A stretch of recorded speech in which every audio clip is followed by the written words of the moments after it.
ডিসেম্বৰ মাহ মানে বনভোজৰ সময় পুৰণি বৰ্ষ এটাক বিদায় দিব নতুন বছৰটিক আদৰি ল'ব আৰু সেইবাবে ডিসেম্বৰ মাহটোত বিভিন্ন প্ৰান্তৰ পৰা বনভোজকাৰী দলসমূহ গহপুৰৰ মিণ্টু ঘাটলৈ আহিছে। মোৰ সহযোগে দেখাব সন্মুখত নদী আৰু নদীৰ কাষতে বনভোজকাৰী দলসমূহে তেওঁলোক আহিছে বনভোজৰ আনন্দ ল'বলৈ আৰু নৈসৰ্গিক শোভাৰ মাজত প্ৰাকৃতিক পৰিৱেশৰ মাজত বনভোজৰ আনন্দ লয়। কাৰণ দৈনন্দিন জীৱনত সকলো ব্যস্ত হৈ থাকে, তাৰ মাজতে এনেদৰে ওলাই আহিছে ডিসেম্বৰ মাহত বনভোজৰ আনন্দ ল'বলৈ মিণ্টু ঘাটৰ এয়া দৃশ্য। আৰু এই মিণ্টু ঘাটত বিভিন্ন প্ৰান্তৰ পৰা বনভোজকাৰী দলসমূহ আহে।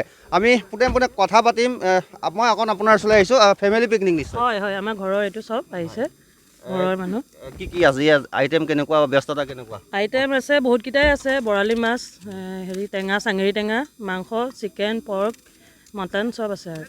হয় বাইদেউ কি ক'ব, যিহেতু এটা ডিচেম্বৰ মাহ নতুন বছৰ এটা আহিব, পুৰণি বৰ্ষটোক বিদায় দিব, তাৰ প্ৰাক্ক্ষণত লগে ভাগে সকলো আহিছে আজি? হয়, আজি আমি পৰিয়ালটো আজি প্ৰথম দিনটো ওলাই আহিছোঁ, আৰম্ভণি আৰু বনভোজ লগে ভাগে একেদিনে খালে ভাল লাগে আৰু ঘৰতো সদায় খাই থকা হয় ন, এনেকৈ ওলাই আহি পেলাই খালে এটা ফূৰ্তিটো বেলেগ আৰু। পৰিৱেশটো কেনেকুৱা পাইছে? কাষতে নদী দেখিছে? পৰিৱেশ এইটোতো আগতেও আহোঁৱেই, পৰিৱেশটো বহুত ভাল লাগে।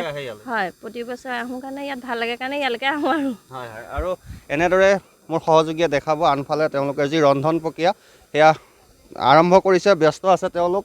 এনেদৰে জুইত হয়তো মাংস পুৰিছে আৰু এয়াই হৈছে বনভোজৰ আনন্দ।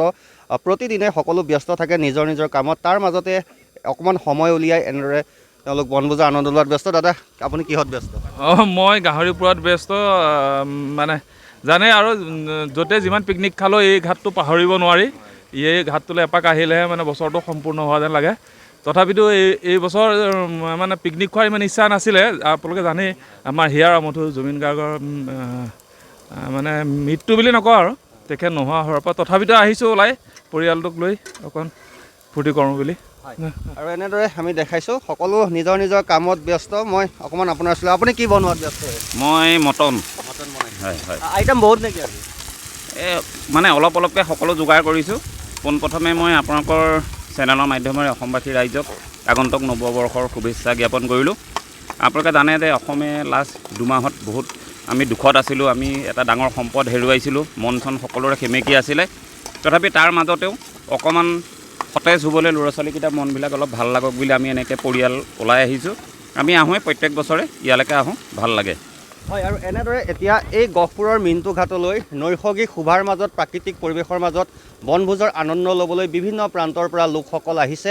আৰু এনেদৰে আমি নিউজ 18 অসম নৰ্থ ইষ্টৰ দৰ্শকসকলক দেখুৱালোঁ যে সকলো ব্যস্ত থাকে প্ৰতিদিনে, আৰু তাৰ মাজতে অকণমান সময় উলিয়াই এনেদৰে বনভোজৰ আনন্দ লোৱাত ব্যস্ত এতিয়া বিভিন্ন বনভোজকাৰী দলসমূহ।